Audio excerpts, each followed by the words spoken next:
Hi, ಶುಭ ಸಂಜೆ ಎಲ್ರಿಗೂ. Welcome back to my cooking vlog. ನಾನಿವತ್ತು ಸಮ್ಮರ್ ಸ್ಪೆಷಲ್ ಆಗಿ ಒಂದು ತುಂಬಾನೇ ಸಿಂಪಲ್ ಆಗಿರೋ ಕ್ವಿಕ್ ಆಗಿ ಆಗುವಂತಹ ಮಿಲ್ಕ್ ಶೇಕ್ ನ ಮಾಡೋದನ್ನ ತೋರಿಸ್ತಾ ಇದ್ದೀನಿ. ಎಲ್ಲರೂ ನೀವು ಸಾಮಾನ್ಯವಾಗಿ ಬನಾನಾ ಮಿಲ್ಕ್ ಶೇಕ್ ನ ಕುಡ್ದಿರ್ತೀರಾ, ಆಪಲ್ ಇಂದನೂ ಮಿಲ್ಕ್ ಶೇಕ್ ಮಾಡ್ಕೊಂಡು ಕುಡ್ದಿರ್ತೀರಾ, ಹಾಗೆ ಸಪೋಟ ಹಣ್ಣಿನಿಂದನೂ ಸಹ ಮಿಲ್ಕ್ ಶೇಕ್ ಮಾಡ್ಕೊಂಡು ಕುಡ್ದಿರ್ತೀರಾ. ಆದ್ರೆ ನಾನಿಲ್ಲಿ ಕರ್ಬೂಜ ಹಣ್ಣಿನ ಮಿಲ್ಕ್ ಶೇಕ್ ನ ಅಂದ್ರೆ ಕೆಲವೊಂದು ಎಕ್ಸ್ಟ್ರಾ ಇಂಗ್ರೀಡಿಯೆಂಟ್ಸ್ ನ ಉಪಯೋಗಿಸ್ಕೊಂಡು ಆರೋಗ್ಯ ಭರಿತವಾದ ಈ ಸಮ್ಮರ್ಗೆ ಇಷ್ಟು ಬಿಸಿಲಿದೆ, ಸೊ ಅದಕ್ಕೆ ದೇಹನ ತಂಪಾಗಿ ಇಡುವಂತಹ ಒಂದು ಮಿಲ್ಕ್ ಶೇಕ್ ನ ಕ್ವಿಕ್ ಆಗಿ ಮಾಡೋದನ್ನ ತೋರಿಸ್ತಾ ಇದ್ದೀನಿ. ಸೊ ಬನ್ನಿ ಆ ಮಿಲ್ಕ್ ಶೇಕ್ ನ ಯಾವ ತರ ಮಾಡೋದು ಅನ್ನೋದನ್ನ ನೋಡ್ಕೊಂಡ್ ಬರೋಣ. ನಾನಿಲ್ಲಿ ಸುಮಾರು ಅರ್ಧ ಭಾಗದಷ್ಟು ಕರ್ಬೂಜ ಹಣ್ಣನ್ನು ತೊಗೊಂಡಿದ್ದೀನಿ. ಒಂದು ಪೂರ್ತಿ ಹಣ್ಣಿಂದ ಒಟ್ಟಿಗೆ ಮಾಡಿಕೊಂಡ್ರೆ ಜಾಸ್ತಿ ಆಗುತ್ತೆ, ನಾವು ಇಬ್ಬರೇ ಇರೋದಲ್ವ. ಈ ಅರ್ಧ ಭಾಗದ ಹಣ್ಣಲ್ಲಿ ಆರಾಮಾಗಿ 2 ಗ್ಲಾಸು ಮಿಲ್ಕ್ ಶೇಕ್ನ ಮಾಡ್ಕೋಬೋದು. ಮೊದಲನೇದಾಗಿ ಈ ಥರ ಚಾಕುಯಿಂದ ನಾನು ರೌಂಡ್ ಶೇಪಲ್ಲಿ ನೀಟಾಗಿ ಎಲ್ಲ ಕಟ್ ಮಾಡ್ಕೋತಾ ಇದ್ದೀನಿ. ಸೊ ನಂತರ ನಾವು ಒಂದು ಸ್ಪೂನ್ನ ತೊಗೊಂಡು, ಟೀ ಸ್ಪೂನ್ ಇರುತ್ತಲ್ವ, ಆ ಸ್ಪೂನ್ನ ಸಹಾಯದಿಂದ ಈ ಥರ ನೀಟಾಗಿ ರಿಮೂವ್ ಮಾಡ್ಕೋಬೋದು. ಹಣ್ಣು ತುಂಬ ಸಾಫ್ಟಾಗಿ ಹಣ್ಣಾಗಿರುತ್ತಲ್ವ, ಈಸಿಯಾಗೇ ಮಾಡ್ಕೋಬೋದು, ಇದೇನು ಕಷ್ಟ ಆಗೋಲ್ಲ.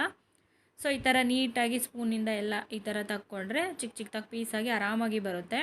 ಫಸ್ಟೇ ಚಾಕುವಿಂದ ಕಟ್ ಮಾಡಿ ರೌಂಡಕ್ಕೆ ಬೇಕಾದ ಸ್ವಲ್ಪ ಮಧ್ಯೆ ಎಲ್ಲ ಕಟ್ಸ್ಕೊಟ್ಟು ತೆಗೆದ್ರೆ ಆರಾಮಾಗಿ ಬರುತ್ತೆ. ಅದು ಭಾಳನೇ ಅದ್ಭುತವಾಗಿರುತ್ತೆ. ನಾನಂತೂ ಇದಕ್ಕೆ ಆರ್ಗ್ಯಾನಿಕ್ ಬೆಲ್ಲನ ಉಪಯೋಗಿಸ್ತಾ ಇದ್ದೀನಿ, ಚಿಯಾ ಸೀಡ್ಸ್ ಹಾಕ್ತಾಯಿದ್ದೀನಿ. ಹೀಗೆ ಈ ಥರ ಆರ್ಗ್ಯಾನಿಕ್ ಬೆಲ್ಲ, ಈ ಥರ ಏಲಕ್ಕಿ ಫ್ಲೇವರ್ ಇದೆಲ್ಲ ಹಾಕ್ಕೊಂಡು ಕುಡಿದ್ರೆ ಬಾಯಿಗೆ ರುಚಿನೂ ಇರುತ್ತೆ, ದೇಹಕ್ಕೆ ತಂಪು ಕೂಡ ಇರುತ್ತೆ. ತುಂಬಾ ಬಿಸಿಲಿದೆ ಈ ವರ್ಷ, ಹೊರಗಡೆ ಕಾಲಿಡೋಕ್ಕೆ ಆಗಲ್ಲ. 8-9 ಗಂಟೆಗೆಲ್ಲ ಬೆಳಗ್ಗೆ ಬಿಸಿಲು ಸ್ಟಾರ್ಟ್ ಆಗಿಬಿಡುತ್ತೆ. ಸೊ ಆದಷ್ಟು ದೇಹನ ತಂಪಾಗಿ ಇಟ್ಕೋಬೇಕು. ಹಾಗಾಗಿ ಈ ಥರ ನೀವು ಹಣ್ಣಿನ ಜ್ಯೂಸ್ನ, ಮಿಲ್ಕ್ ಶೇಕ್ನ ಈ ಥರ ಯಾವುದಾದ್ರೂ ಒಂದು ರೂಪದಲ್ಲಿ, ಲಿಕ್ವಿಡ್ ರೂಪದಲ್ಲಿ ನಾವು ತೊಗೋತಾ ಇದ್ದರೆ ದೇಹಕ್ಕೆ ತಂಪಾಗಿ ಇರುತ್ತೆ. ನೀಟಾಗಿ ಸ್ಪೂನ್ನ ಸಹಾಯದಿಂದ ಈ ಥರ ಎಲ್ಲ ರಿಮೂವ್ ಮಾಡ್ಕೊಳ್ಳಿ. ಆದಷ್ಟು ಹಣ್ಣನ್ನೆಲ್ಲ ಅದರಲ್ಲೇ ಬಿಟ್ಟು ವೇಸ್ಟ್ ಮಾಡೋಕ್ಕೆ ಹೋಗಬೇಡಿ. ನೀಟಾಗಿ ಹಣ್ಣೆಲ್ಲ ನಾನು ತಕ್ಕೊಂಡು ಮಿಕ್ಸರ್ ಜಾರ್ಗೆ ಹಾಕ್ಕೊಂಡಿದ್ದೀನಿ.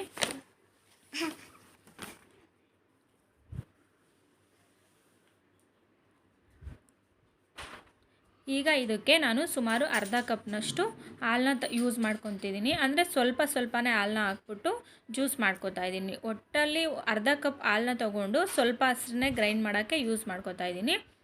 ಸೊ ಇದರಲ್ಲೇ ನಾನು ಒಂದು ಏಲಕ್ಕಿನೂ ಸಹ ಈ ಥರ ಬಿಡಿಸಿ ಸಿಪ್ಪೆ ಸಮೇತ ಹಾಕ್ತಾಯಿದ್ದೀನಿ. ಪೂರ್ತಿ ಗ್ರೈಂಡ್ ಆಗೋದ್ರಿಂದ ನಮಗೇನು ಸಿಪ್ಪೆದು ತುಂಬ ದಪ್ಪಗೇನು ಸಿಗೋಲ್ಲ, ಬಟ್ ಅದ್ರದ್ದು ಫ್ಲೇವರ್ ಒಂದು ಚೆನ್ನಾಗಿರುತ್ತೆ ಈ ಥರ ಹಾಕ್ಕೊಂಡೇ ಮಾಡಿ. ಸೊ ಮಿಕ್ಸರ್ ಜಾರ್ಗೆ ಹಾಕ್ಕೊಂಡು ನೆಕ್ಸ್ಟು ಡ್ರೈ ಫ್ರೂಟ್ನ ಕಟ್ ಮಾಡ್ಕೋತಾ ಇದ್ದೀನಿ. ನಾನಿಲ್ಲಿ ಒಂದು 5-6 ಬಾದಾಮಿನ ತೊಗೊಂಡಿದ್ದೀನಿ, ಮತ್ತು ಗೋಡಂಬಿ ಒಂದು 4-5 ಗೋಡಂಬಿನೂ ಹಾಕಿ 2 ಒಟ್ಟಿಗೆ ಹಾಕಿ ಈ ಥರ ಡ್ರೈ ಫ್ರೂಟ್ ಕಟ್ಟರಲ್ಲಿ ಕಟ್ ಮಾಡ್ಕೋತಾ ಇದ್ದೀನಿ. ಈ ಥರ ಮಾಡೋದ್ರಿಂದ ಚಿಕ್ಕ ಚಿಕ್ಕದಾಗಿ ನಮಗೆ ಜ್ಯೂಸರ್ ಮಿಲ್ಕ್ ಶೇಕಿಗೆ ಯಾವ ಸೈಜಲ್ಲಿ ಬೇಕೋ ಆ ಥರ ಕಟ್ಟಾಗುತ್ತೆ ಅಂತ ಅಷ್ಟೇ. ನೀವು ಬೇಕಾದ್ರೆ ಚಾಕುನಲ್ಲೂ ಕೂಡ ಚಿಕ್ಕ ಚಿಕ್ಕದಾಗಿ ಕಟ್ ಮಾಡ್ಕೋಬೋದು.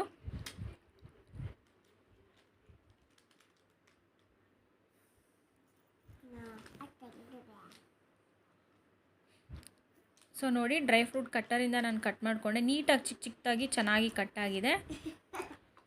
ಸೊ ಇವಾಗ ಮಿಕ್ಸರ್ ಜಾರ್ಗೆ ಹಾಕ್ಕೊಂಡಿದ್ನಲ್ವ, ನಾನು ಜ್ಯೂಸ್ನೆಲ್ಲ ಹಾಕಿ ಗ್ರೈಂಡ್ ಮಾಡಿದ್ನಲ್ವ, ಅದರಲ್ಲಿ ನಾನು ಫಸ್ಟೇ ಆರ್ಗ್ಯಾನಿಕ್ ಬೆಲ್ಲನ ಸ್ವಲ್ಪ ನೀರಲ್ಲಿ ಹಾಕಿ ನೆನೆಸಿಟ್ಟಿದ್ದೆ. ಯಾಕೆಂದರೆ ಈ ಥರ ಮಿಕ್ಸ್ ಮಾಡಿ ಹಾಕ್ಕೊಂಡ್ರೆ ನಾವು ಫಿಲ್ಟ್ರ್ ಮಾಡ್ಕೋಬೋದು ಅಂತ. ನೀವು ಡೈರೆಕ್ಟು ಮಿಕ್ಸಿ ಜಾರ್ಗೆ ಹಾಕ್ಕೊಂಡು ಮಾಡ್ಕೊಳ್ಳೋದ್ರಿಂದ ಅದರಲ್ಲಿ ಏನಾದರೂ ಕಸ ಕಡ್ಡಿ ಇದ್ದರೆ ನಮಗೆ ಫಿಲ್ಟ್ರ್ ಆಗೋಲ್ಲ ಅಂತ ಅಷ್ಟೇ.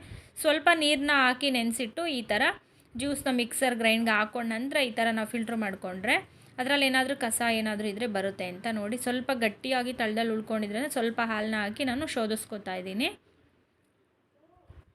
ಆರ್ಗ್ಯಾನಿಕ್ ಬೆಲ್ಲ ಹಾಕಿದ್ರಿಂದ ನೋಡಿ ಎಷ್ಟು ಬೇಗ ಕಲರ್ ಚೇಂಜ್ ಆಗೋಯಿತು, ಬ್ಲ್ಯಾಕ್ ಆಗಿಬಿಡ್ತು ಜ್ಯೂಸು. ಬೆಲ್ಲ ಕೂಡ ಕಪ್ಪಾಗಿರುತ್ತಲ್ವ, ಹಾಗಾಗಿ. ಸೊ ಈಗ ಅದಕ್ಕೆ ನಾನು ಮಿಕ್ಕಿದ್ದಂಥ ಹಾಲನ್ನು ಹಾಕ್ತಾಯಿದ್ದೀನಿ. ಕ್ವಾಂಟಿಟಿ ನೀವು ಎಷ್ಟು ಬೇಕೋ ಅಷ್ಟನ್ನ ಜ್ಯೂಸನ್ನ ಮಾಡ್ಕೊಂಡ್ರೆ ಆಯಿತು. ಸೊ ಮಿಕ್ಸ್ ಮಾಡಿರುವಂತಹ ಮಿಲ್ಕ್ ಶೇಕ್ನ ನಾನು ಜ್ಯೂಸ್ ಗ್ಲಾಸ್ಗೆ ಸರ್ವ್ ಮಾಡ್ಕೋತಾ ಇದ್ದೀನಿ. ಈಗ ಅದರಲ್ಲಿ ನಾನು ಕಪ್ಪು ಒಣ ದ್ರಾಕ್ಷಿನ ನೆನೆಸಿಟ್ಟಿದ್ದೆ ಒಂದು 1/2 ಅವರ್ ಮುಂಚೆನೇ.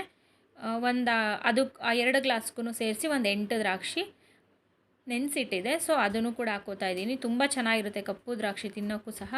ಸೊ ಈಗ ಕಟ್ ಮಾಡಿ ಇಟ್ಕೊಂಡಿರುವಂಥ ಡ್ರೈ ಫ್ರೂಟ್ಸ್ ಪೌಡರ್ನ ಹಾಕೋತಾ ಇದ್ದೀನಿ.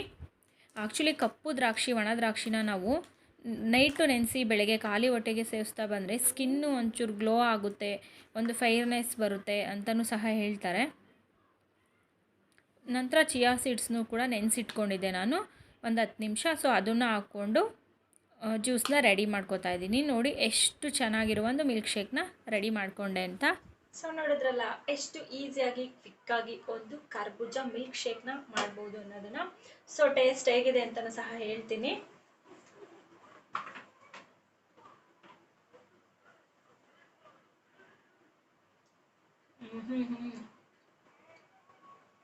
ಸೂಪರ್ ಆಗಿದೆ. ಈ ತರ ಒಂದ್ಸಲಿ ಸ್ಪೂನಲ್ಲಿ ಮಿಕ್ಸ್ ಕೊಟ್ಕೊಂಡು ಹಿಂಗ್ ಕುಡಿತಾ ಇದ್ರೆ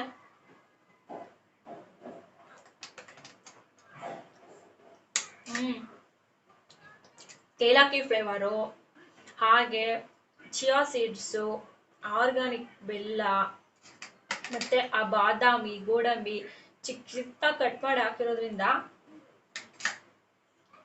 ಇದು ನಿನ್ನ ಫ್ರಿಡ್ಜಲ್ಲಿ ಇಟ್ಬಿಟ್ಟು ಒಂದು 10 ನಿಮಿಷ ಕುಡಿದ್ರೆ ಮಾತ್ರ ಸೂಪರ್ ಆಗಿರುತ್ತೆ. ನೋಡೋದ್ರಲ್ಲ ಫ್ರೆಂಡ್ಸ್, ಎಷ್ಟು ಸಿಂಪಲ್ಲಾಗಿ ಒಂದು ಕರ್ಬೂಜ ಮಿಲ್ಕ್ ಶೇಕ್ನ ಮಾಡ್ಬೋದು ಅಂತ. ಈ ವಿಡಿಯೋ ನಿಮ್ಮೆಲ್ಲರಿಗೂ ಇಷ್ಟ ಆಗಿದೆ ಅಂತ ಭಾವಿಸ್ತೀನಿ. ಇಷ್ಟ ಆಗಿದ್ರೆ ಲೈಕ್ ಮಾಡಿ, ಹಾಗೆ ನಿಮ್ಮ ಫ್ರೆಂಡ್ಸ್ ಆ್ಯಂಡ್ ಫ್ಯಾಮಿಲಿ ಜೊತೆ ಶೇರ್ ಮಾಡಿ. ಹಾಗೆ ಇನ್ನೂ ಯಾರೆಲ್ಲ ಚಾನಲ್ಗೆ ಸಬ್ಸ್ಕ್ರೈಬ್ ಆಗದೆ ವಿಡಿಯೋ ನೋಡ್ತಾ ಇದ್ದೀರೋ ದಯವಿಟ್ಟು ಸಬ್ಸ್ಕ್ರೈಬ್ ಆಗಿ ಸಪೋರ್ಟ್ ಮಾಡಿ. ಮತ್ತು ನಾಳೆ ಬೇರೆ ವಿಡಿಯೋ ಜೊತೆ ಸಿಗ್ತೀನಿ. ಅಲ್ಲಿವರೆಗೂ ನಮಸ್ಕಾರ, ಶುಭೋದಯ ಎಲ್ರಿಗೂ.